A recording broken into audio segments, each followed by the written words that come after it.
What they do, Miami? This is Dre Mav, and you are listening to 305 Radio, a Miami podcast. And this is Struck. Welcome to the show.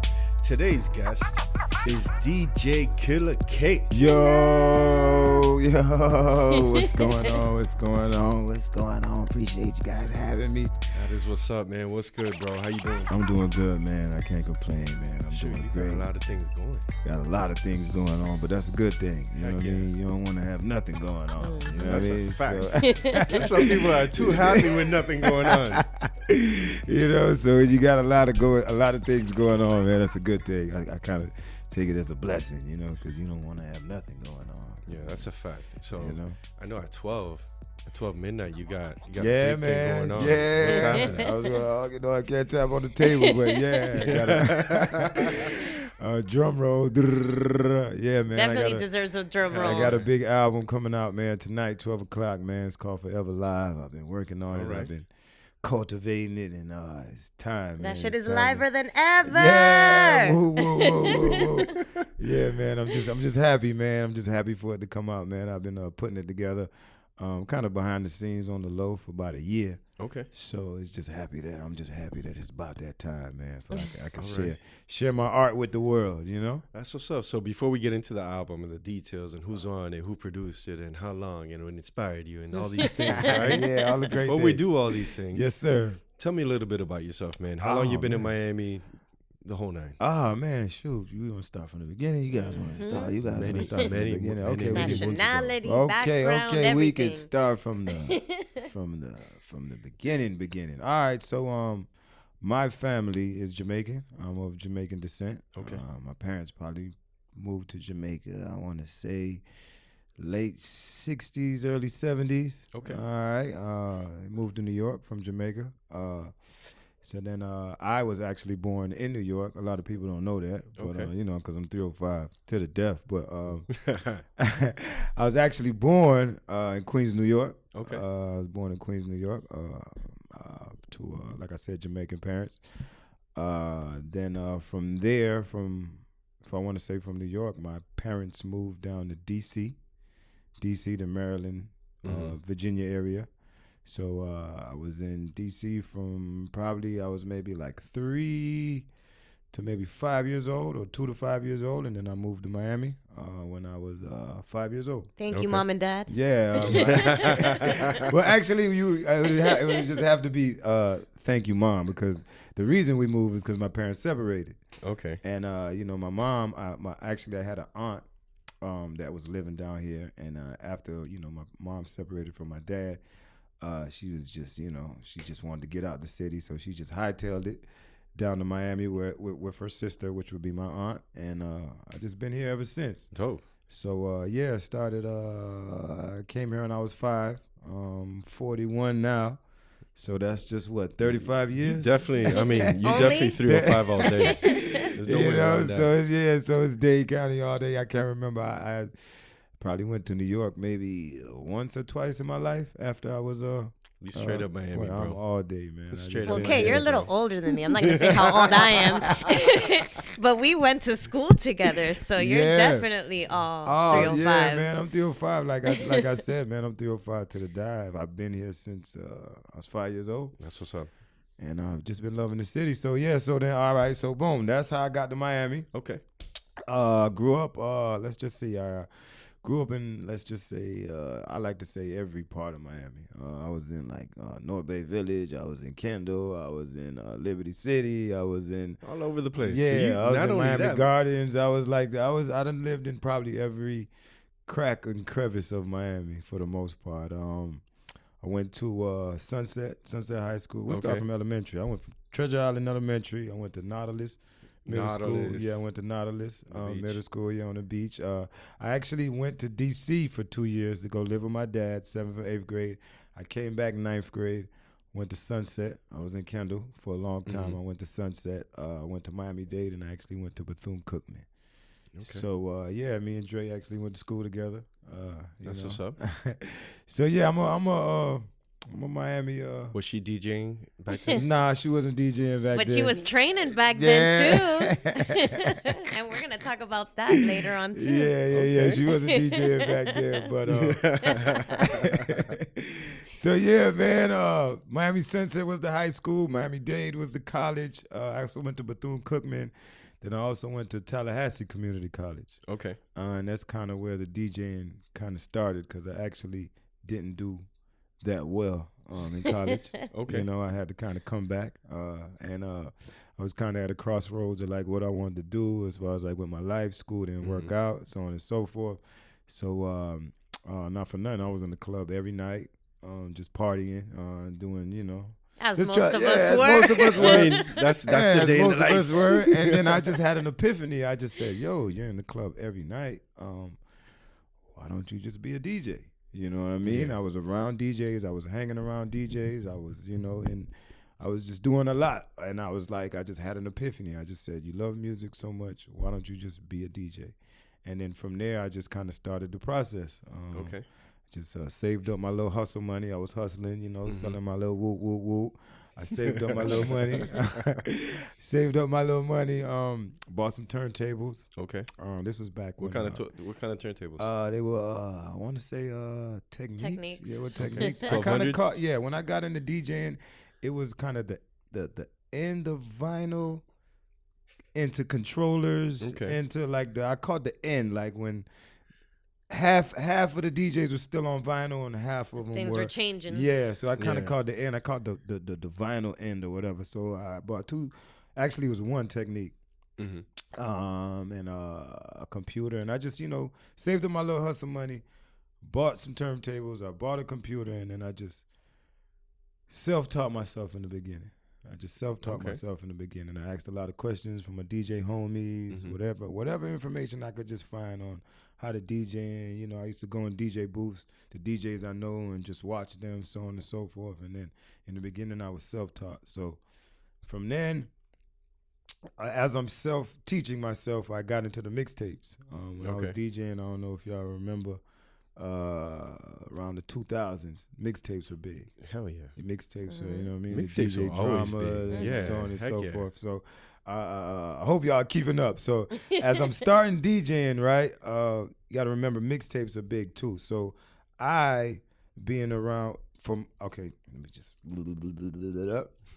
From my love of the mixtapes, as I'm starting the DJing, I start my mixtape series kind of at the same time. All right, so I'm teaching myself kind of how to DJ, and I'm starting my mixtape series. So I put out a mixtape. It was called Dope Boy Music. Okay. That was my first foray into making mixtapes, as far as like, you know, putting them together myself. Bought a computer. I learned how to do the Pro Tools, so on and so forth, and I put out my first mixtape. Dang, you did it on Pro Tools. Good job. Yeah, did it on Pro Tools. Like I said, I was around DJs. I was in the studio. I was hanging out, and I was learning. You know what I mean? Certain DJs that were around. Shouts out to DJ Ideal. DJ, so funny, you got a big poster up there. DJ EFX. I was around them at the time. I wasn't DJing, but these guys were putting out mixtapes. So I was just able to go around them and soak up the formula. Said, you know what, I'm gonna put out my own mixtape. I put out my own mixtape. It was called Dope Boy Music. I took the theme from Cocaine Cowboys. I don't know if y'all remember the movie Cocaine Cowboys, but before it was out in the movie, it was on bootleg. Yeah, it was. It was on bootleg. It was on bootleg in the hood. See, okay, we good. I can get comfortable. Everybody know, you know what I mean? So, yeah, it was on bootleg. So I actually took the bootleg and I took the theme. So I took little excerpts from the movie and I kind of added it to the mixtape. All right, so like a true mixtape. Yeah, exactly. So I took, you know, certain excerpts and stuff like they had from the movie, and then I put it in my mixtape, and then I throw certain songs. So, you know, and I actually took the cover. If you remember, there was a Time magazine cover, and it was Paradise Lost. Yes. When it was like Miami was going crazy in the Cocaine Cowboy days and all that. That was after the Dayland. There you go. Yeah. So boom. So I actually took that the Paradise Lost cover, and then I made it my mixtape cover. Okay. All right. Dope. So it's called Dope Boy Music Volume 1. Yeah, I got to give you the background. I got to give you the background because I put out my first mixtape, and I kind of put it in the flea markets, like all the flea markets in Miami, and not for nothing, it kind of just blew up. Like off my first mixtape, like my first foray into making mixtapes, it blew up. So flea markets are kind of dead right now. Yeah, but back in that time, back in the time, that was popping. Yeah, like so you had. That's where you started your marketing campaign. Exactly. So you had Carol City, you had 79th Street. Heck yeah. You had the one down south. If I'm not mistaken, the one down south is probably still open. I haven't been down there in a minute, but I just put my mixtape in all the flea markets, wherever they were selling CDs, wherever they're selling mixtapes, I put my mixtape in, and not for nothing, I guess from them playing it every day, it kind of blew up. Just so happens the, if you want to say the directors of the movie, I believe it was called Raconteur or something like that, but the directors of the movie, Raconteur, happened to be in the flea market one day. Okay. Walking by the CD shop, and what are they playing? My mixtape. So they're hearing the excerpts. So they're wondering, like, wow, what's going on? Because because remember it's still on bootleg. The movie. So they're moving quick. Yeah, this DJ's moving quick because they're still in the works of getting the movie out fully. Yeah. So they go. I guess they go to the CD spot or whatever. They grab the mixtape, and of course I had my information on there. My bad. Do your thing. No. They have my information on there. I get in touch with them, whatever they call me, so on and so forth. Short story short, long story long. They hit you up? Yeah. Billy Corbin and his partner, I forgot his partner. Shout out Billy. Shout out Billy Corbin. They actually ended up hitting me up. We got in touch. They brought me down to the studio, and then Where'd you get that bootleg song? That was the question, and I let them know. Yeah, it was. The bootleg was big, and I just took it or whatever. But I thought, they was gonna come at me on some like copyright infringement. They were more. It was just more like love, though. You know what I'm saying? They were just love. They were just happy that I was able to kind of promote the movie. Exactly, promote the movie. So they they kind of just they said whatever. They said they was gonna do an official mixtape, right? And they were gonna have me a part of it. They lied. Ended up going with DJ Khaled, right? So but I say all that to say, from then my mixtape kind of, or should I say my mixtape series, my making of the mixtapes, my foray into making mixtapes, I blew up. So then I kind of fell back from the turntablism. Okay. Because I was just, after Dope Boy Music, I put out Dope Boy 2, Dope Boy 3. So mixtapes. Yeah, and then it was just all mixtapes, and I was making the name in the city. Like, I was getting, people wanted me to host their mixtapes. They wanted me to get on their mixtapes. So I was making the name in the city just off of mixtapes. So I kind of fell back from the turntablism. Okay. I come full circle now. I got a name in the city as far as like putting out mixtapes, so on and so forth. I start getting calls to DJ clubs. Okay. All right. Remember, I kind of fell back from the turntablism, and I was just putting out mixtapes. Yeah. So now I'm at a crossroads because I'm like, whoa, I can't really turntablism, but oh no. But the money, you know what I mean? They're calling me. So one day I'm in the house, and I, smoking or whatever, just doing what I do, and I just ended up Googling DJ school. Not DJing, excuse me. Yeah. Googling. I ended up Googling DJ school, and lo and behold, Scratch Academy came up. I don't know if you guys are familiar with Scratch. Of course. Yeah, so on the beach. Exactly. Well, so, and then ended up in it was in Wynwood. It was in Wynwood. Then from Wynwood they went up north. Yeah, they went to, and then they went to Hollywood. New York. Yeah, oh wow. Yeah. Then they opened one in New York. It was always in New York. Matter of fact, that's where it started. Okay. Because it was founded by Jam Master Jay. Yes. Okay. Yeah, from Run DMC. So I believe the first one was in New York, and they got one in LA. So I wish it would have stayed closer, man. Yeah, I definitely. Matter of fact, for me, it's a blessing for me because I moved up to Hollandale, so it's like closer to me because I moved. But so I Googled DJ school, found the Scratch Academy. I was able to put myself through DJ school. I entered Scratch Academy, so on and so forth. So, boom. So now I'm DJing. I'm putting out mixtapes and. I don't know. Did I answer your question? Did I? I mean, you giving us a rundown of how we get from You started from way Well, in now the you're back at the beginning. club. Yeah. You started in the beginning. I was born. I was raised. Yeah, I I didn't found want to. DJs. I didn't want to leave any stone unturned. I am now a DJ. So Yeah. that further developed, Yeah. and now exactly. And now you're am stamped in the streets. exactly. Now I'm stamped in the streets. So from the mixtapes, Scratch Academy, I just kept grinding. Got it. You get what I'm trying to say? I just kept grinding. I just kept grinding. I just kept grinding. I just kept DJing parties wherever I could set up my laptop. Wherever I could set up my laptop, I was setting up my laptop. And then, I'm here now. That's what's up. I'm here. Now, when you said turntablism, Yeah. first thing that came to mind for me is DJ battles and things like that. Were you doing DJ battles? No, I wasn't actually. But Scratch Academy, they have courses. So you battle everybody. It's a Royal Rumble. I was the best. I did take a course on. There could only be one. On battling. I did take a course on battling in Scratch Academy. Okay. So can you battle?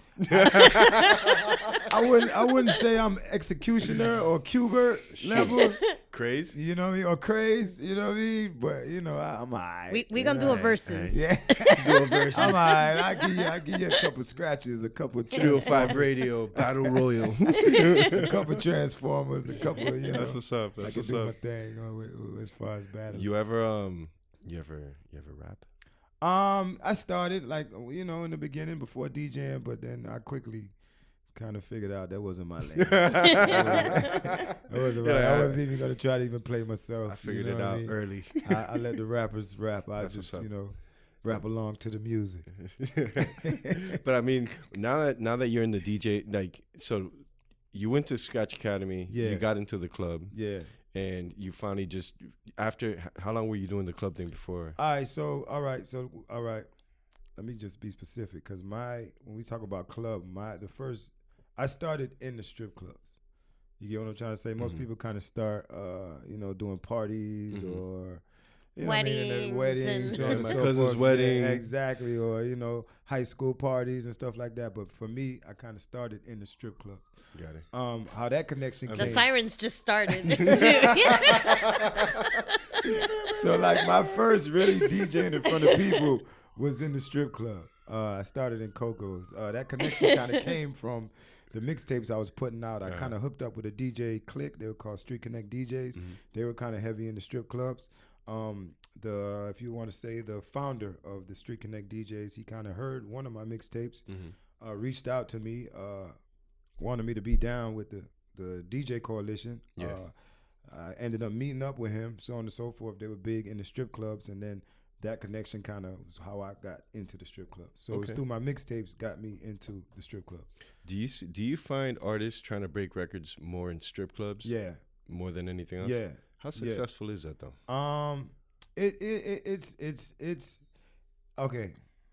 Be honest. Be honest. I'm gonna be. Let me tell you guys. It's successful if you got a plan, right? It's successful if you got a plan. But the days of just giving the DJ your record and him playing it, and that's it. It's over. Yeah, like that right there. Those days are gone. Yeah, like that. And you hoping that somebody will run to the DJ booth like, oh my God, what's that song? It doesn't work like that anymore. Yeah. Did it ever really work like that though? Yeah, pre-streaming, cause you would all right, the DJs were kind of the gateway to the music. It's true. But now it's like, I get this music as soon as you get the music. You get what I'm trying to say? There's no middleman. Yeah. Everything is. Yeah, there's no There's middle. no time space. There's no time gap or anything. Anything. So it's like, that kind of, usually we would be the gatekeepers for the music. So the first time you would be hearing a song or so on and so forth, It's at that it wasn't club. until I played it. You get me? So because of the streaming, it's kind of different. But I say all that to say, if you have a plan in the strip club, it can work, because it takes money. You get what I'm trying to say? It takes you kind of really being there. It takes you being a presence. You can't just be a guy in the corner. You know what I mean? You got to have, a section. You just got to be a presence. You got to do it big. Exactly, because why? You got to stand out. You get what I mean? You got to Yeah. stand out. Nobody's going to come to the booth, especially now with, they're on their phones, especially girls and liquor and stuff like that. Like, if it's a song that they don't know, they're going to tune out. You know what I mean? They're going to tune out immediately. That's what I've come to see from my just looking at people and while I'm DJing. Of course. Yeah, that's why I ask. Yeah. Because to be honest, when you talk, you know how it is when you speak to artists that are trying to come up and whatnot. They're like, yeah, I distribute in part of my marketing plan. When you start getting into the marketing, they always bring up hit the strip club. Yeah, you could break in the strip club. You'll do this. You'll do that. But it's best to hear it from someone that's there, but not just someone that's there, because that could be anyone at the strip club throwing money, right? So these strippers love me. Yeah. So that too, that segue, that's a great segue onto, all right, you got to remember in the strip club, right, you got girls dancing and they have stage sets. Yeah. Right? So they usually get maybe 3 to maybe 5 songs, a stage set, right? So a lot of times, let's just say, it's 30 girls. You know what I mean? They might see that stage once or twice. Yeah. So every time they're on the stage, it's showtime. So they want to be leaning towards the records that are the hypest ones. Right. You get what I'm trying to say? That's going to, hype people up, give them to throw money. So it's like, if your record, right, if I play, if it's just her one time to get on stage and I use her stage set with your record, right, which I'm trying to break that kind of nobody knows or whatever, and you don't throw no money or you don't make it hype. Exactly. Yeah, you just cost her some money. She wasted her stage set. You get what I'm trying to say? So it's like, and your song's she's going to come back to the booth now like, who was that? Why'd you play that? Well, you know what I mean? And she kind of has a right. So that's what I was trying to say. So in the strip club, you got to have a plan. If I play your record, not to what say you gonna do for what it. You gonna exactly, because just like the dancers, you want this dollar, what you gonna do for it? Yeah, because the dancers are another element. It's different in a regular club, right? I could play your record because everybody's dancing. You know what I mean? 9 times out of 10, nobody's gonna leave. They're just gonna stay, because if they're in regular clubs, they usually go there and they stay. You get what I'm trying to say? Strip clubs, it's a lot of, they'll come, if it's not popping, they'll leave, because it's, strip clubs are real close to each other in proximity. Yeah. So there's a lot of strip club hopping, but like regular clubs, for the most part, they're in there and they're staying. They're not going anywhere. Yeah. So you could play the record, but in the strip club, you got that element of the girl. So that's definitely real important when it comes to like playing music that they you got to make them want to stay. Yeah. Exactly. And it's gonna make them some money. Exactly. So that's what I'm saying. But then too, along with that, it's kind of, if you want to say, it's kind of hard to keep it up, because who can really throw money every night to your song? Yeah. You get what I'm trying to say? To your song. So that's where the how much do you have to invest in yourself? So you gotta can work, but it's like, you got to have a budget. You got to have, if you want that lane. Yeah, so you definitely have to have a plan, be strategic. Exactly. And got money. Exactly. Exactly. So I would give artists like, okay, if you got a budget or whatever, and my advice would be like maybe twice out the month. You know what I mean? To come, just to make your presence felt. Exactly. Because it is an avenue. Don't get me wrong. Yeah. It is an avenue, but for it to be your end all, it can't be the end all be all. You got to have a plan outside of that club. You got to have a plan outside of that club. You definitely, because it like I said, it's a lot going on. It's not just a regular club where people just coming to dance. Yeah, of course. Girls dancing. You got bartenders doing these crazy things. It's a lot going on, but it can be done though. It can be done. Shit. And I've always wondered that, because you start hearing it and you're like, it just does not sound like the end all be all plan. Yeah, you got a plan, or I'll give you another route. If you're cool with one of the girls and she requests your song when she wants to go dance, then the DJ has no choice but to play it. You get what I'm trying to say? Yeah. So if she likes your song on her stage set, it has to get played. It has to get played, because she's gonna tell us, I want to dance to that. So and so. So you know what I mean? If you get cool with one of the girls in there and so on and so forth, You know, you could do it like that. You know, different. You're gonna be influencing a lot of rappers out here. People are gonna be listening to this and be like, "I'm gonna listen to Killa K." Where you gonna be at? Where you gonna be at? I'm calling all the girls I know. You should be a stripper. You're gonna see an increase in bodies at the strip club. I wouldn't be surprised if the artist takes it a step further and is like, "Hey, you should be a dancer. You like my song, don't you? Amateur night is Thursday." No, but I mean, those are some gems. Yeah, I'm saying any artist listening, I've been doing it for a long time, man. Like I said, I started in the strip club, so like I did weddings, I did like regular parties, but at the strip club weddings. Nah, I was just saying outside of the strip clubs, like as far as DJ functions, but DVD events. Yeah, DVD events, you know what I mean, stuff like that. But the bulk of my DJing has been in strip clubs. What's your favorite though? You like the strip clubs? I like the strip clubs. That's what's up. I ain't gonna lie to you. I like the strip clubs because it's like what's the word? I'm comfortable. You get what I mean? It's not a lot of restrictions. Like just say when you DJ weddings and stuff like that, it's like you play the wrong song, you messed up the whole wedding. Oh, you get what I'm trying to say? Or it's like, you know, when you do like, let's just say you do house parties and stuff like that, you know, you got... They'll tell you what they want you to play. Yeah, exactly. You got little kids coming to the booth. You got the 80-year-old grandma coming to the booth. You get what I'm trying to say? Do you take requests? You get me? So it's or now they get the cell phone and just pass by. It's a lot going on. And then a lot of times too, it's like, and then, you know, regular clubs, you know, you're just up in the DJ booth. You know, there's no real kind of interaction with, you know. But strip clubs, you know, you're getting tipped. It's just... Of course. It's just a lot of movement. Exactly. There's a lot going on. And then as far as like with what you're playing, you're not really restricted. You get what I'm trying to say? So that's what I love. Like, you know, that's what we love about this podcast. Right? You're not really restricted on what you could play. So it's like, you know, the spectrum goes from, let's just say, Kodak to... Whatever. Yeah, anything. Kodak to... Whitney Houston, you get what I mean? Like, however, if a girl wants to dance with Whitney Houston and the guy's gonna tip, Whitney Houston gets played. Whitney Houston gets it. You know what I'm saying? It's like, so you know, it's real no restrictions, you know, for the most part. So that brings me to my next main point. So you've been DJing for X amount. How many years now? Let's just see.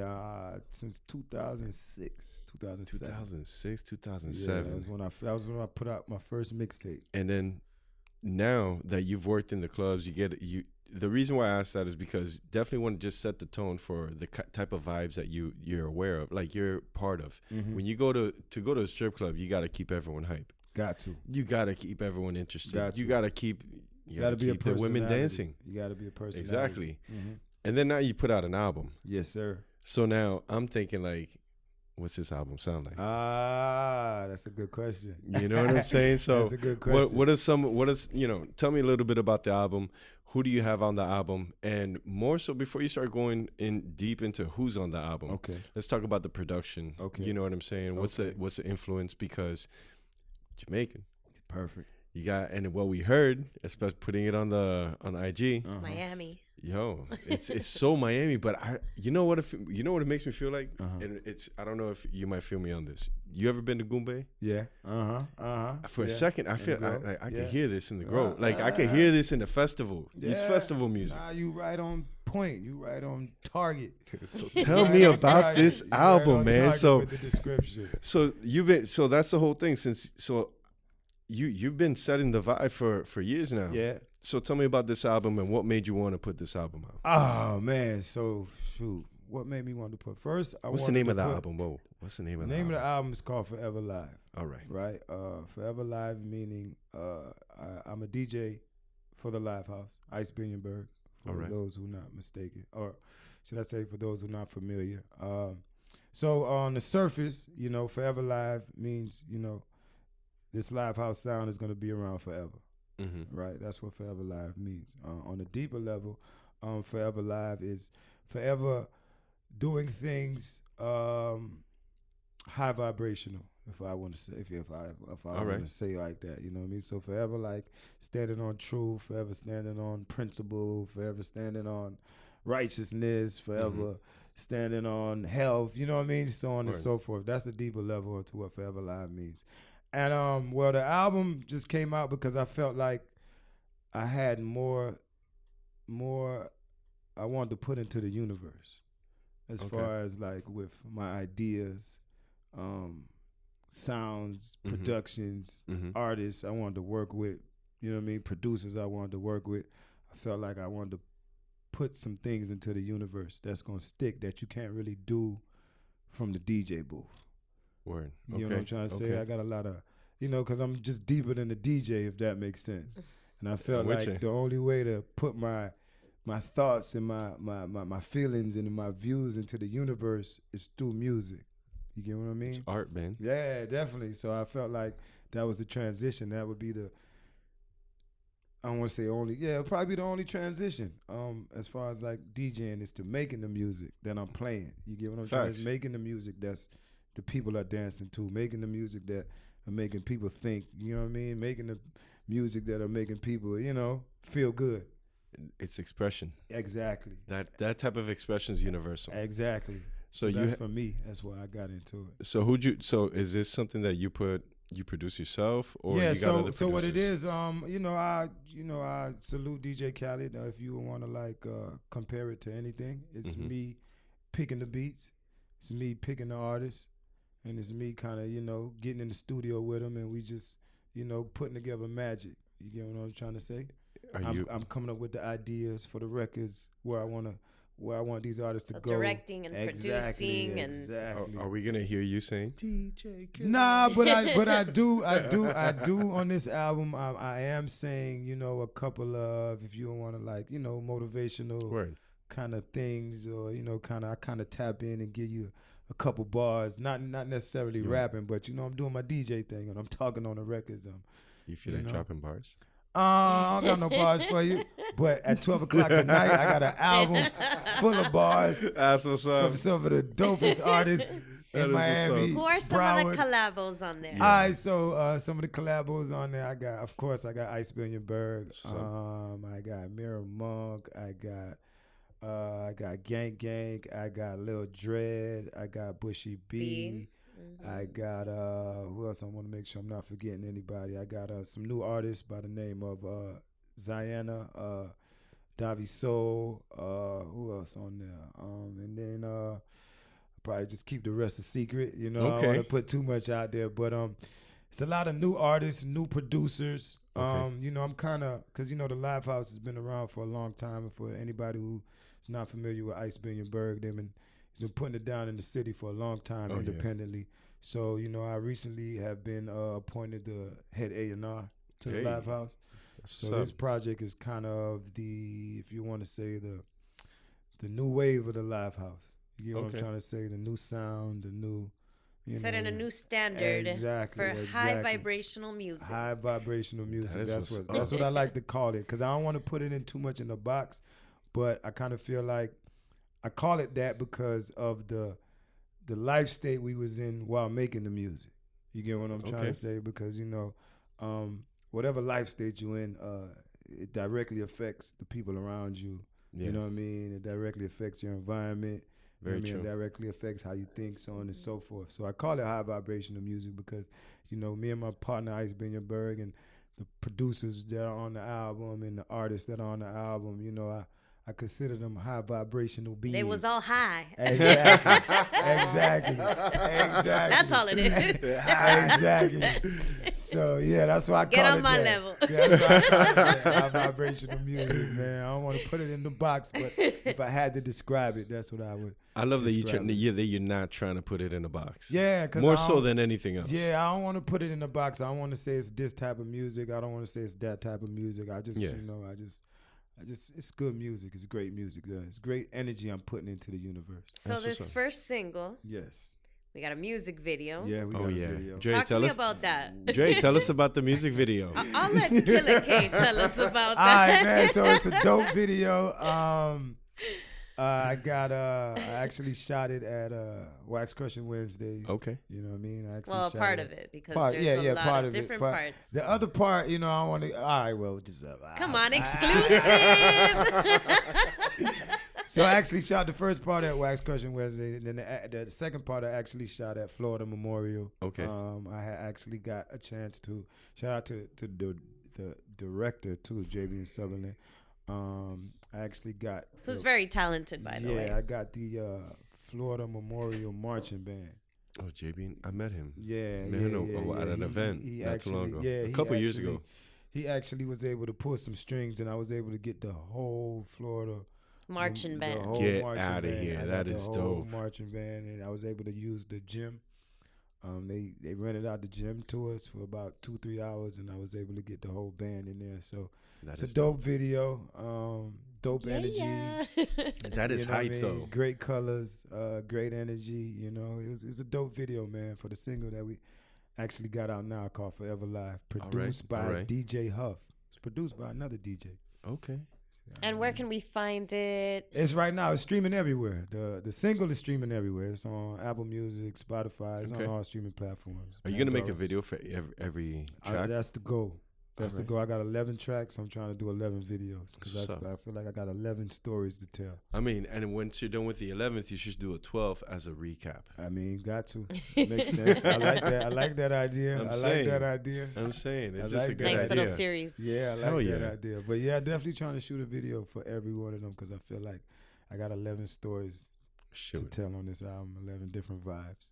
That is dope. That's real dope. Mm-hmm. And so you have this album out. Yes, sir. What's your plan? All right, so this is your strategy. Well, my strategy was I'm actually taking I don't want to say it's the old school approach, but it's just really getting out there with the flyers.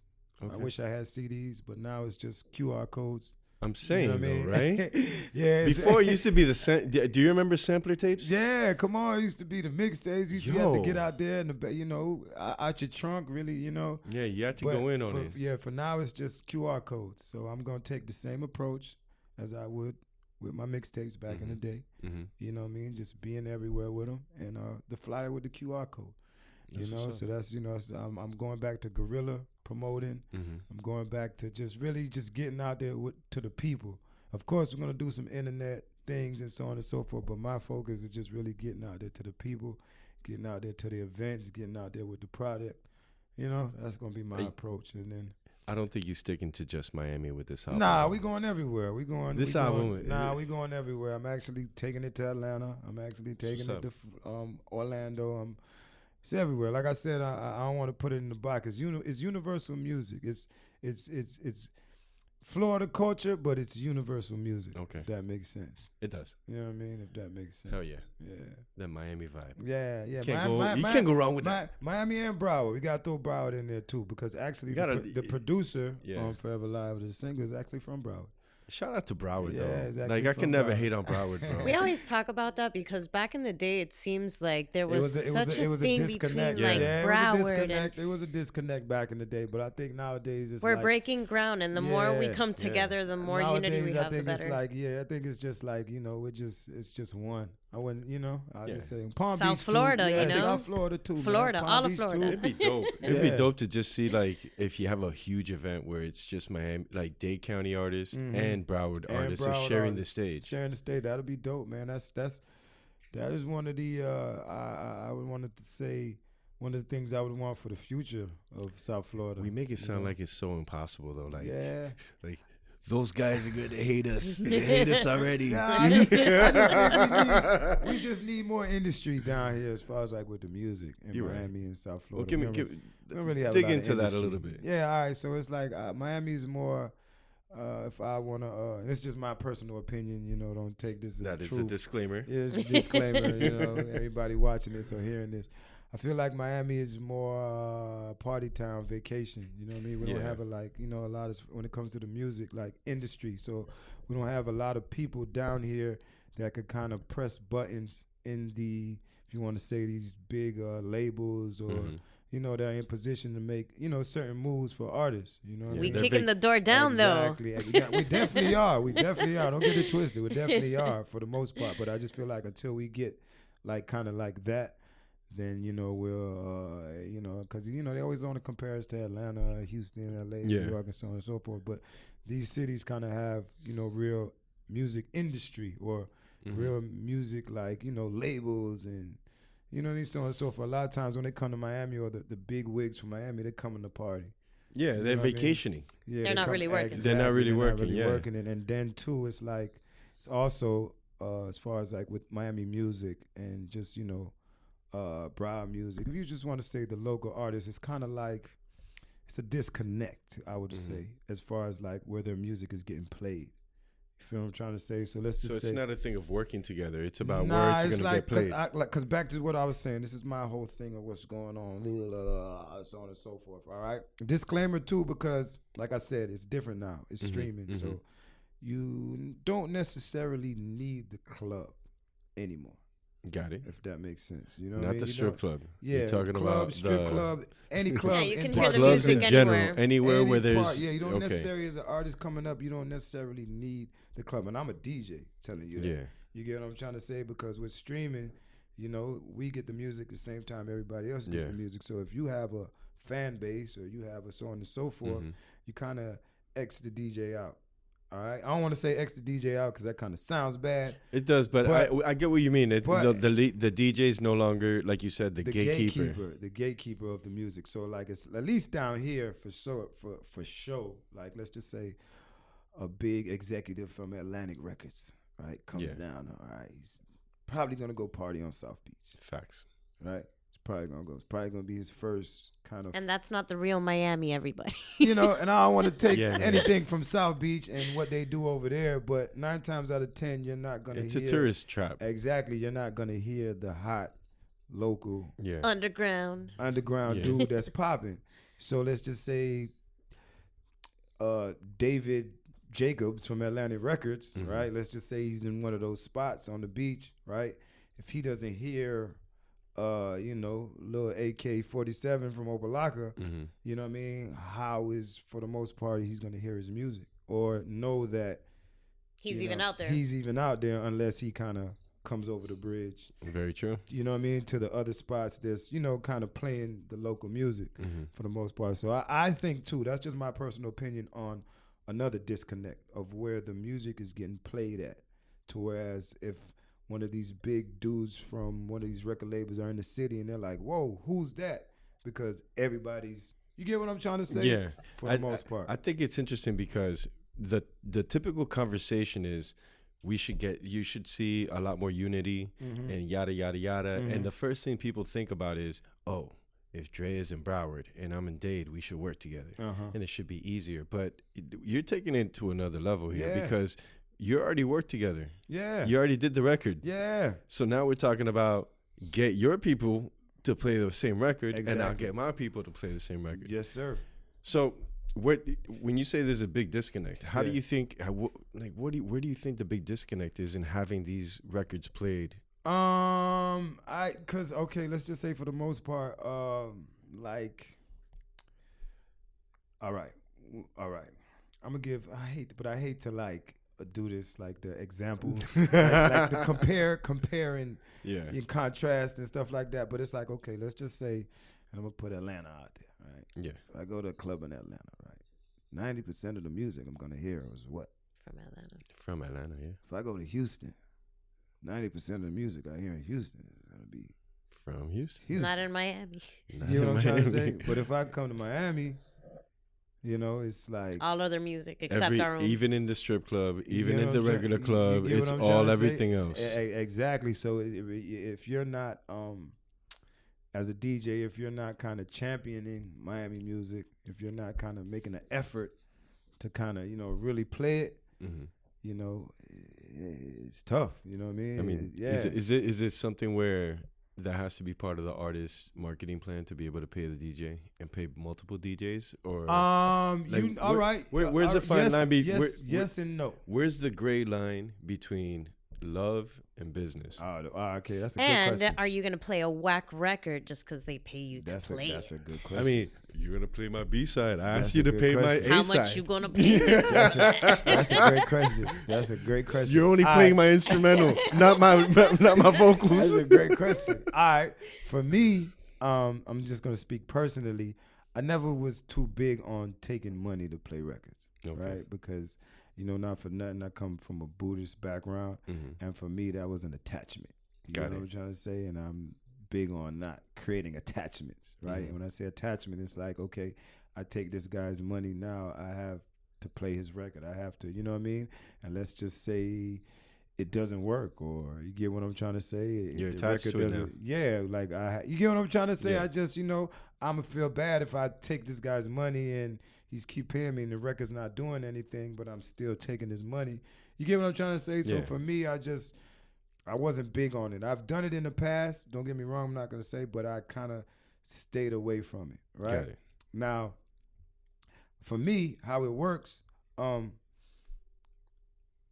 if you don't have a relationship with the DJ, if you didn't help put him in a position in any way, you didn't do anything to kind of... You didn't show up for my Friday night? Exactly, kind of further his kind of career in any way, and you're asking for your record to get played at a venue that he's built up outside of you, my personal opinion, you got to compensate him.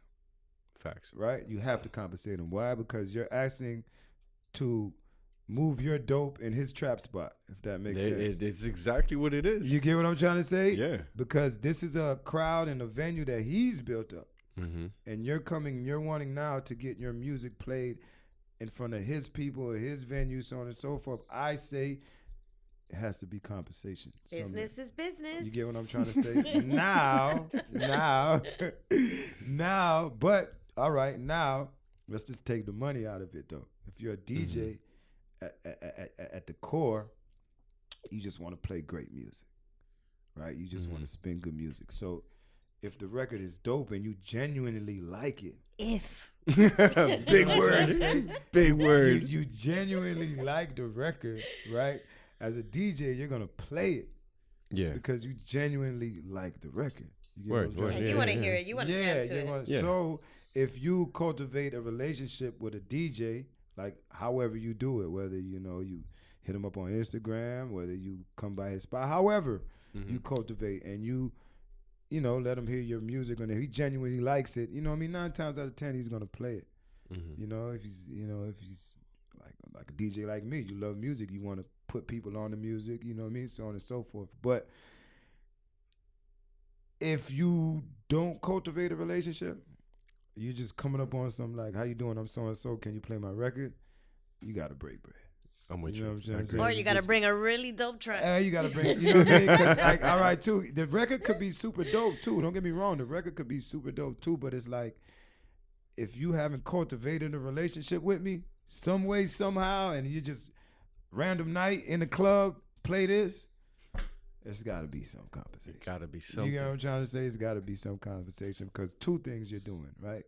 First off, you're interrupting his set, which is pre-planned.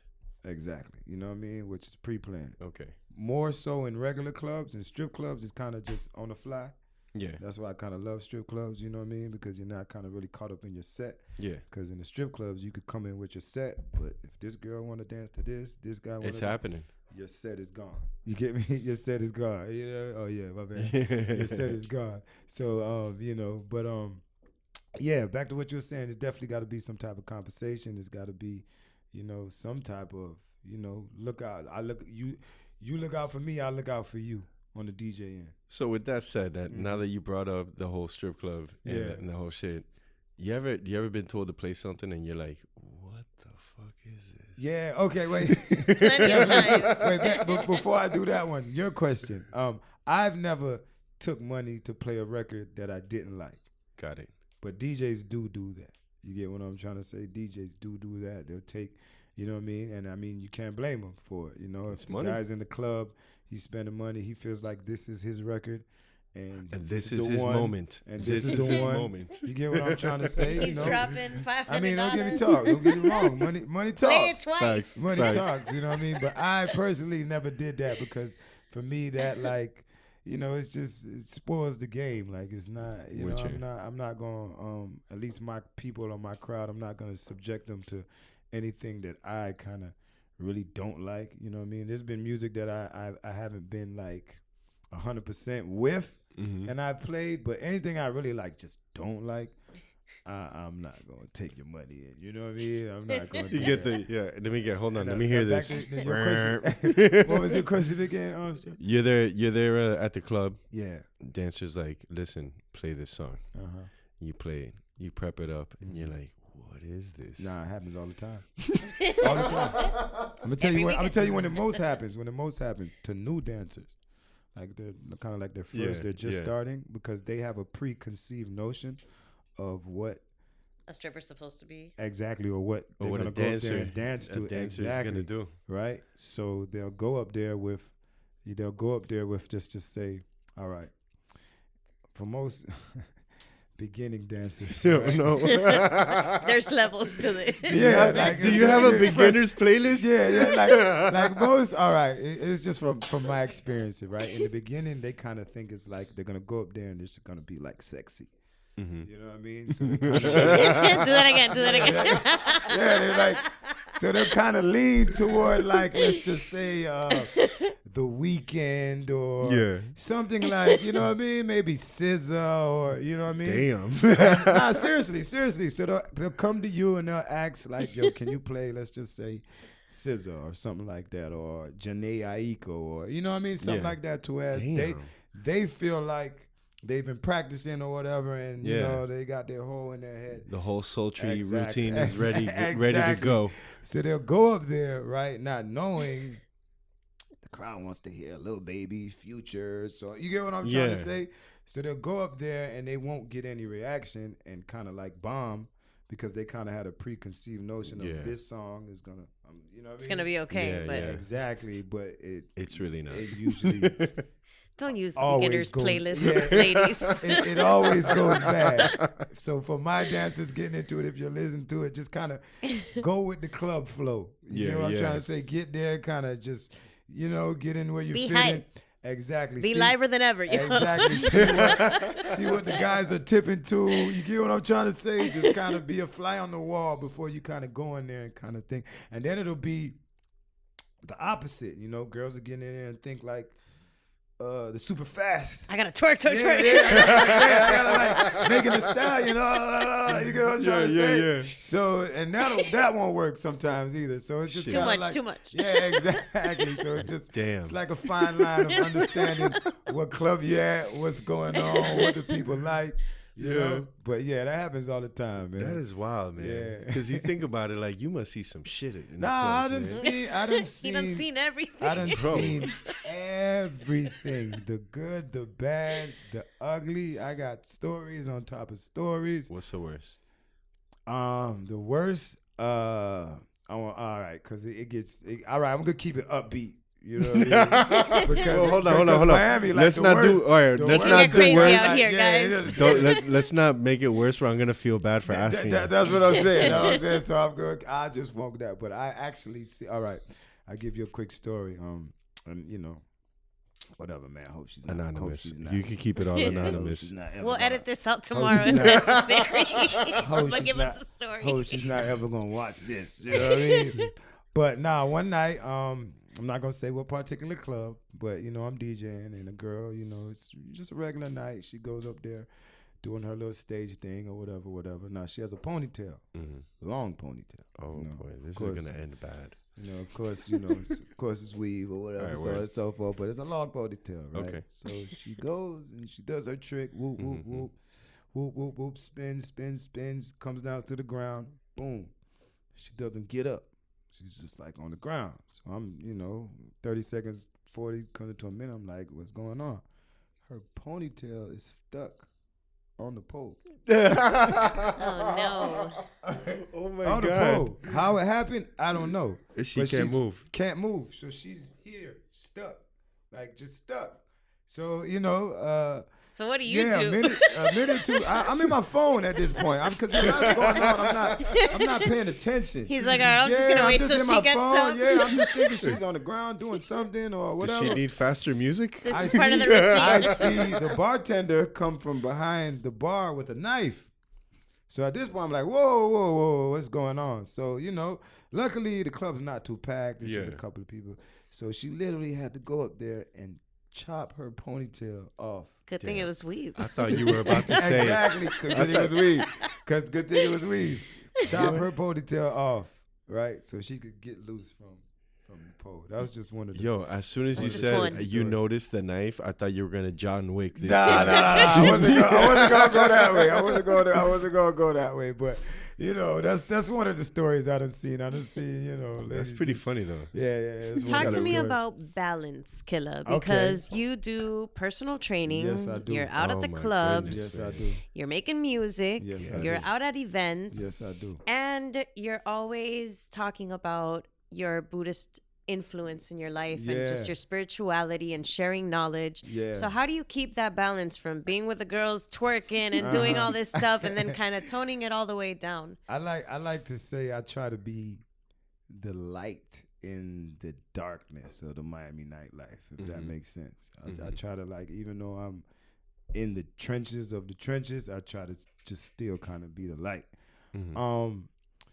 We'll start with my passion, my faith. I'm a Nichiren Buddhist. My mom has been Buddhist probably for 30 years, so I grew up in a Buddhist household. For me, I kind of really just took the step maybe 2-3 years ago. She never kind of forced it on us, but I just kind of felt like that was my spiritual pathway, was Buddhism. So I kind of just jumped out there and became a devout Nichiren Buddhist maybe about 3 years ago. And back to what you were talking about, balance. Buddhism helps me kind of see the world through, if you want to say, a Buddhism lens. So if you would want to say the core of Buddhism is the middle way, right? The middle way, not so much you're so spiritual and not so much you're off the deep end.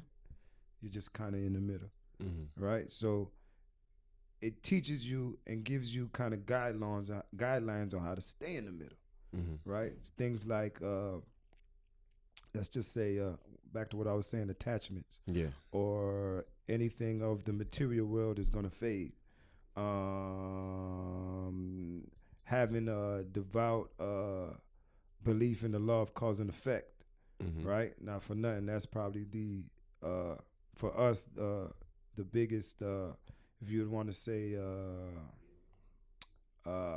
it supersedes everything for us, the law of cause and effect. Okay. Nothing is bigger than the law of cause and effect. So just through Buddhism, I'm able to navigate through the world, navigate through the, if you want to say, the underworld. That's why I, kind of gave up drinking and so on and so forth, because it's like I'm in the underworld, but through Buddhism, I'm able to recognize energies. I'm able to recognize, things like that, so on and so forth. So it makes it kind of easy to, not easy, but it makes it gives me if you don't want to say, what's some things you put on on the horses? Yeah, exactly. It keeps you just looking straight. Keeps you focused. It keeps me focused. So as far as with the training, training is easy because I'm also, as much as I love DJing, I was always athletic. I was always into basketball. Okay. So with the training, one day I was I was already DJing, but I kind of understood the DJing is up and down. You know what I mean? You're always kind of dependent on, let's just say, somebody for a check. You're always dependent on a club. So I was like, man, I got to get into something that'll kind of offset the instability of that. Yeah, the instability of DJing. So then I said, you know what, damn, Kay, you work out every day. Same epiphany I had with the DJing. Why don't you just be a personal trainer? You in the gym every day. I ended up getting a job at 25 Fitness. I started at the front. LA Fitness. Yeah, it was LA. LA Fitness. LA back in high school. It was LA first. Yeah, it was LA first. I started at the front desk, working at the front desk. Started picking up weights, so on and so forth. And then after that, I kind of just went head first into the personal training. So then as I got my DJ career going, and then my personal training career is just kind of slowly coming along, but I'm nurturing it. And then over the years, they kind of got even. Mm-hmm. So now, I do the personal training thing as far as like, maybe 2-3 days out the week. I try to, I got clients and so on and so forth. And then I do the DJing the other 3-4 days out the week. And I was surprised when I went onto your IG trying to find an image for the cover of the episode. And I'm like, is this a DJ or is he a personal trainer? Because it took a while before I found pictures of you DJing. But I always felt like even with the DJing, I never wanted to be in a box. I always felt like there's so much. For me, DJing is not the end all. For me, DJing is just kind of like a platform, right? To a springboard. An outlet. Exactly, an outlet to do many other things that I want to do in life. You get what I'm trying to say? As far as and that kind of ties into with making the music, because I kind of want to like I said, I got thoughts, I got things that I want to put into the universe, right? So as far as like with the DJing, it's just a platform to get me in front of people, right? So now I could convey my thoughts, my images, the things I want to say into the world. Yeah, it's your expression. Exactly, I want to put into the music. Now that you finished this album, you're about to kick off your whole marketing campaign. Yeah, your post-release. Yeah, you're ready to rock.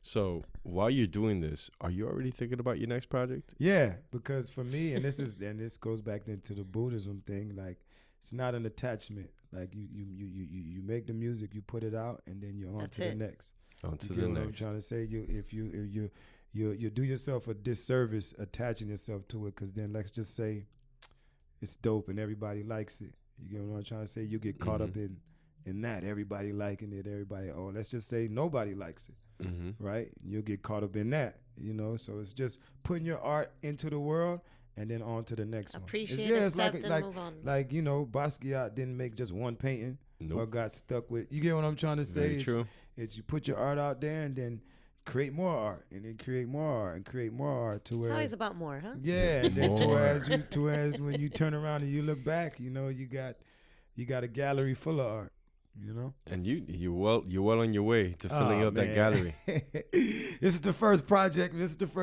to my art gallery, man. Yeah, but your project got 11 paintings. Yeah, we got 11 paintings. You're right though. I do got 11 paintings. You know what I'm saying? You're already there. You're already. We're gonna have to talk crypto and NFTs. Listen, let's talk about NFTs. Yeah, man. Let's do that. I mean, I'm here for it. Whatever y'all want to talk about. Y'all still, even with the crypto kind of falling, y'all still in it heavy, or what's going on with you guys? Well, I'm all about that. You all about? I'm all about that. Yeah. Forget about it. As soon as I figured, I personally feel like it's just kind of going through like a downer right now. But it is, but everything is. Yeah, but that is where we're gonna be headed towards, as far as like with money. I think it is. What I mean, like, because everything is all wallets now anyway, on your phone and so on and so forth. But I just feel like that is really the direction we're gonna go. But the only downfall to that is that people are very, and this, people are very trendy. They don't really. Like, how many times have you seen someone sing a song that they don't really know what they're saying? Yeah, right. Like, exactly. Do you know what this song's about? You know what I'm saying? No, but it's on the radio. It's on the radio. And the DJ plays it. I love his music. I'm doing it. Right? And then you're singing it, and then you're like, yo, seriously, do you know what this song's about? You got to stop them, right? And then it's with crypto is you got to know what you're investing in. Like, right now, the FTX, the Miami Arena. I just seen the that. FTX. Yeah, I just seen the that. Owner went from like 3 billion to like 400,000. They said. No, the whole thing is they that's a whole platform. So imagine the stock market. Yeah. Right. Every one of these cryptos, like one of these platforms, owns their own piece of the stock market. Gotcha. And investors are throwing money at their stock market. Yeah. He completely messed that up. Oh man! So this whole drama, it's all these platforms that it gets kind of deep, but at the end of the day, he made a mistake. There's Binance a couple mistakes. Pulled out or something like that. Binance, no, it gets worse. Yeah. Supposedly, I don't know if I heard this right, so no one come after me after this, right? but if you do, no, just kidding. No, but supposedly what happened was they were taking jabs at each other. Okay. And homie from Binance was like, "Oh, you want to play games with me? Let's take a look at your finances." Oh. And found major problems. Oh. So that's what it sounds. That's what I think. That's what I believe. Okay. I have understood. Yeah. And it's like, competitors are always jabbing at each other, but in this case, it went too deep. It went way too deep. Man. It blew open way too many things. But at the end of the day, like when you think about all this crypto stuff, it gives the owner more leeway than what an album would do for you. Nah, right? definitely does. So it's just Definitely does. it's early stages. Yeah. And I think it's super. I think it's way too early Yeah, for I definitely people think right now. you got to pay attention to it. You know, Yeah. You don't be one of them guys. Oh, fuck that shit. I ain't gonna. And then 10 Nah, years you from need now, to. you know what I mean. You definitely got to be paying attention to what's going on with the crypto and all of that stuff. Like I mean, and it gives. And look, this is one of those things where it's like Snoop is dropping verses, right? He doesn't mix them down. He just drops the verse and go. You buy it, you're gonna do whatever you want with that verse, anyways. Yeah. You're gonna mix it down. If I drop a verse now, if I tweak it and all, you're gonna hear it and you'll be like, nah, B. You're gonna change something else. So it always happens with everyone that does music. So, he sells an NFT with that are lyrics. Oh, that's dope. So I believe you run you could run the rights of what you do with it. Oh, how that's dope. it's licensed. Yeah. It's not even licensed. It's yours. Oh, okay. And he sold the verse to you. Oh man. I'm telling you, man. And if that person sells that verse, if you sell an NFT and then I buy your NFT, right, and then I sell it to her for $30 more. Yeah, you still get a cut. Yeah. Every time it's resold, you get a cut. It goes down to like the blockchain. Exactly. It just keeps leapfrogging around, and you get a cut. That's the future, man. That's the future. It really. I mean, and that's definitely the future. And that's just, above sea level, right? That you could talk about it, right? Yeah. Because after you start getting deep into it, it's just. No, George is gonna start talking about the dark web and stuff. So we gotta start reeling this back in. Before we pivot, though. Yeah. I definitely see the importance of the blockchain when it comes to like contracts. Yeah.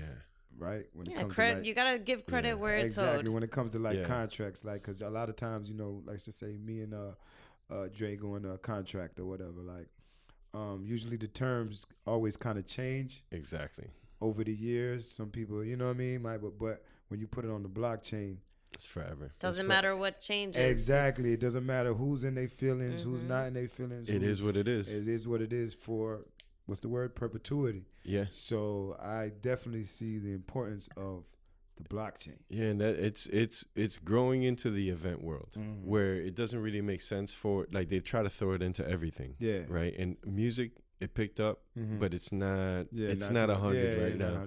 100%. And with the music thing, I think about it like this: Spotify. You started, like, artists now are getting paid from Spotify decently. Yeah, you know what I'm saying? Because they reworked out the whole royalties and all that stuff. Yeah. So now with Spotify, you're actually you're gonna get a decent check. Not like you're gonna be super rich. Yeah, but you're gonna see the fruits of your labor. Exactly. So if that just happened not too long ago, exactly. You know what I'm saying? We're kind of far away from the whole music NFT thing, but event tickets. If you own like Dre's logo here, if you own this and you can show it to me in your wallet, in your phone, because you're not carrying shit around with you, you could get it. Yeah, that's the only way. The wave. That's the wave. So and then that event ticket, let's just say if it's to whatever the 2023 World Series, and you know what I mean. Yeah, it's digital. It's there. It becomes a collector's But it's only in addition to life. It's not a replacement. Yeah, you know what I'm saying. That's new tech. That's like having a new cell phone. Definitely got to pay attention to it though. You definitely do, bro. I recommend it. Got to. I recommend it. I've been, I had my little OpenSea account and stuff like that. I was on my little NFT wave for a second. That's what's up. Had some crypto. But then when it started crashing, man, I had to take it out. I'm saying, I ain't gonna lie to you, man. I took my little $500 out and went and bought some Jordans. But I was on it though. I still got my account. I'm waiting, Oh, that's what's up. That's what's up. So with that being said, do you have any other wisdom nuggets that you want to go ahead and drop? Wisdom nuggets. As far as like, what do you mean? wisdom. Any advice that you can give any of our listeners, professional, personal? I would say, if you believe in anything, believe in the law of cause and effect. That's what's up. The law of cause and effect, if I would say, supersedes anything, any human, anything. If you're gonna believe in something, believe in the law of cause and effect. Everything you do, everything you think, everything you say, has a direct effect on you, the people around you, and your environment. It's all one consciousness. So you got to be really attentive to things you say, how you think, so on and so forth, because since it's one consciousness, you're directly affecting everything in your environment. Everything in your environment. So if you're not conscious of your thoughts, the things you're doing, so on and so forth, in Buddhism it's called the 10 worlds, one of the worlds, the life states that you're in. You know what I mean? You got to be real, real attentive to things like that. You know, that would be my little wisdom nugget, man. Cause and effect. If you're gonna believe in anything, the law of cause and effect, and that it's all one consciousness. You, the people around you, and your environment is all one consciousness. So it's all connected. So that's what's maneuver like that. Treat the world like that. Anything I say is gonna have a direct effect on the people around me and my environment. Anything I think, anything I do, anything, you know what I mean? It's all one consciousness. It's it's not separated. I feel you. Yeah, so I'm with you on that. Yeah. If anything, but not for nothing. That's all Nichiren Buddhism is about. It's Nam-myoho Renge Kyo. I devote myself to the mystic law of cause and effect through Buddhist teachings, sound, and vibration. Amazing. That's what Nam-myoho Renge Kyo. I don't know if you're familiar with Tina Turner. Beautiful way. Tina Turner, the movie, she had a little part in there, but that's all that means. And then Nam-myoho Renge Kyo. Okay. Before we get out of here, a little backdrop. Nichiren Buddhism, right, is a 13th century priest, right, who came after Siddhartha. Siddhartha Gautama is the big Buddha. Okay. The first Buddha, right? Nichiren, all right, came in the 13th century in Japan. He's a Buddhist priest who was able to expound the Lotus Sutra. Siddhartha, the big Buddha, Gautama, he had a lot of sutras. Like his teachings, like it's over 40 years of teachings, they were all like different sutras. His last sutra was called the Lotus Sutra, which we would call the King Sutra, which was like everything he taught from the beginning all culminated to this last sutra, which is the Lotus Sutra. Nichiren was a Buddhist priest in Japan who was able to decipher the Lotus Sutra. Because it was such a powerful sutra back then, because it was the culmination of everything, not too many people could decipher it. So they kind of left it alone, and they stayed to like, and make it all the way. Zen Buddhism, Pure Land Buddhism, so on and so forth, because they couldn't get this sutra yet. Nichiren was able to decipher it. And then out of that sutra, Nichiren was able to say, oh, this is all we got to stick to, right? Everything Siddhartha was teaching us from the beginning was like kindergarten to 12th grade, like school. Yeah. This is what we got to stick to, right? So he was able to expound the Lotus Sutra. If you want to say the title in the Lotus Sutra is Nam-myoho Renge Kyo. That was the title. That's what Siddhartha expounded in the Lotus Sutra. It's a lot in this sutra, but the main focus of that sutra is expounding the law of cause and effect, right? Because back in those times, let's just say if you were a peasant, I couldn't come to you and tell you, yo, if you change your mind, if you change your way of thought, right, you could become a king. Back then, they couldn't fathom. Yeah, you are what you are. Yeah. If you were a peasant, you're going to be a peasant. If you were a king, you were going to be a king. So in this sutra, Siddhartha was able to expound the law of cause and effect to people, so that like you could instantly change your life through the law of cause and effect. You could be in the worst of the worst position, but just by changing your thoughts and implementing the law of cause and effect into your life, you could instantly change your karma into good things. You could change poison into medicine. So Nichiren was just kind of able to just expound on the Lotus Sutra. So then he created a form of Buddhism called Nichiren Buddhism, sticking to the Lotus Sutra. Right? Got it. That's the type of Buddhism I practice. Because Buddhism is big. You got different You got branches of you got Zen Buddhism, you got Pure Land Buddhism, you got so on. It's different type of Buddhism, but the Lotus Sutra is the King Sutra. So for us in Buddhism, my personal opinion, if you're gonna come into Buddhism, coming through that sutra, because all these other teachings are kind of like the lesser vehicle. It's an outdated version. I don't want to call it outdated. Baby steps. And there you go, the baby steps. The baby steps. So things like Zen Buddhism. Yeah. That was like Buddhism for dummies, but oh no, because he couldn't give them this powerful information. He had to give it to them in steps. Yeah, and plus, I can imagine that those theologies were developing in every sutra. Yes, in every sutra, because remember, it was 40 years of teaching. But we're ready for it now. Exactly. So. And then at the end, he said this sutra, and actually to expound on that, this Lotus Sutra is for the people of, he called it the age of Mappo, which is 2,000 years after his death. Because Siddhartha knew that his teachings, right, if he's not there, they're going to fade. Mm-hmm. So he created the Lotus Sutra for, which he called the age of Mappo, 2,000 years after he died. And in this sutra, he said there would be a priest comes out for the age of Mappo to create a Buddhism for people of this time. Because his Buddhism in that time, he knew for people of this time would be outdated. Wouldn't apply. Right? Would be outdated. He knew they'll take his teachings and which is what further happened. Develop them. Which is what happened. Different type of schools, different type of, you know what I mean? So he knew that it was about to happen. So in this Lotus Sutra, he expounded there's going to be another priest to come out and so on. So it was all it was all written. It was all a dream. Yeah, you read my mind? It was all written. So I hope I'm not confusing y'all. Nah, not at all. I hope I'm not confusing y'all, but that's. Now we're going to look into it a lot more now. Yeah, that's super dope. Thank you for putting us onto that. Yeah. Nichiren Buddhism, that's the type of Buddhism I practice. Now, you know, man, you took us on this journey. I love it though, man.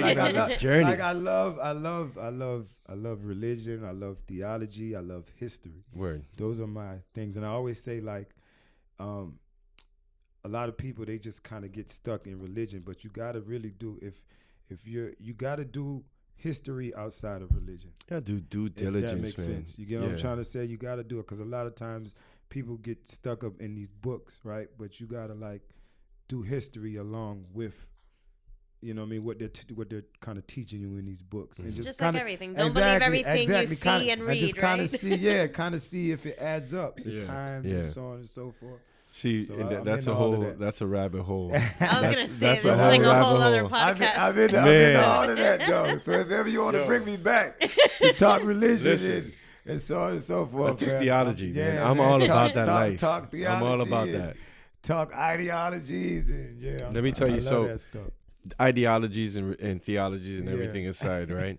So now that we talk about it, you mentioned advice. Yeah, that's what all this kicked off of, right? She's a wisdom nugget. So you know, with all the artists that you've been able to rub elbows with and you have a relationship with, I'm certain you've heard a lot of good advice. Of course. Are you applying all that advice? Yeah, I definitely, and that's why I take it upon myself, right, along with putting out the music, is to like do podcasts, as many as I could do as many as interviews I could do, because I feel like you shouldn't take your platform for granted. Like, you get what I'm trying to say? Like, even the littlest, like speaking in front of people is what it's one of the hardest things to do, right? Fact. And then I also say that like just to say my ancestors like Martin Luther King, Malcolm X, so on and so forth, like they died for this, right? Yeah. Just to get in front of people and speak. Yep. You know what I mean? So I take this real serious. And I also feel like the music and, you know, the albums is just a stepping stone for to get out there in front of people. Exactly. Get out there and, you know what I mean? And I always, and I also say this too, as soon as you pick up a microphone, you instantly become a leader. Whether you want to or whether you kind of like, you instantly become a leader, because not too many people could do this. So while you're doing this and you have your platform, you got to lead them to righteousness. You got to lead them down the good path. You can't use your platform to, lead them to destruction, because you'll be doing a disservice to, at least for me, my ancestors. Yeah. They used to die to just get in front of a microphone. And that's why they call him Killa. So I take this real serious. That is what's up. Kill the mic. Killa K. Never use your platform. Yo. Don't take it for granted, man. I'm saying, man, don't treat people like lemmings. Yeah, exactly. Even the smallest of the platforms, man, you're in front of people, and people are gonna look up to you. It's like a leader, or And it's so important, because even if it's just one person that you inspire, that you motivate, or that you help, that one person, that's enough. Exactly, is the seed that could change. Exactly. Generations. You never know how big are seeds. So that's why I even like social media, little things like that. I understand it's a platform, and you never should take it for granted. You know what I mean? You should always want to use it to uplift people, to positive, motivational things, stuff high like vibration. that. Yeah, high vibrations. Never want to just waste your platform. I feel like a lot of people do that. So for an individual, someone that's gonna start DJing, you got any advice from? Yeah, make sure it's your passion. Make sure you really love it. Make sure it's not just you getting into it as a hustle or like a quick flip, or make sure it's really your passion. You really love music, because it's going to be a lot of tough nights of, DJing in front of one person, a lot of tough nights of promoters playing with your money, a lot of, it's a lot of trials special and requests. Yeah, it's going to be a lot of trials and tribulations. So if you're looking to get into DJing as a hustle, I would try to pick another one. You're probably gonna get hustled. Yeah, you're probably gonna get hustled, or But it's definitely, you gotta really have a passion for music. You gotta have a passion for dealing with people. You know what I mean? You gotta have if you don't have just those two, it's a lot more, but just those two, a passion for music and a passion for dealing with people, then don't even get into it. You really gotta have a passion for those two. And then now for those that are trying to put out music, or trying to that have put out a mixtape and transitioning to putting out a project, any words of advice, encouragement? Do your research. Do your research, because it's all right. When it comes to putting out music, it's not just putting out music, right? You want to put out the music to profit from it, right, and not have your music or your art raped. I don't want to use that word. Maybe that's another, but violated. Exactly, violated. So exactly. So you want to kind of do your research, to whereas when you're putting out the music, make sure you are profiting to your most, as the most you can. Somebody is not profiting off of you. You know what I mean? So on and so forth. So it's different from just putting out music. I would say really kind of do your research behind the scenes, learn about publishing, learn about royalties. Music business. Yeah, the music business side of it, because a lot of time as a creator, like, you just want to create. Like, you don't even want to like that. You know what I'm saying? Like, and I've been there. Like, I don't even want to worry about fucking splits and so on and so forth. But when you start putting out music, you got to be real, just real in the know, because like it's sharks out there. You know what I mean? People are just waiting in the whims to just take your art and profit off of it, and you not make anything. Killa, are there any shout outs that you want to give? Yeah, first off, I want to shout out to y'all for having me on the show. Shout out to 305 Radio. Shout out the whole platform. I want to shout out everybody on the album, all the producers. I want to shout out everybody who supports me.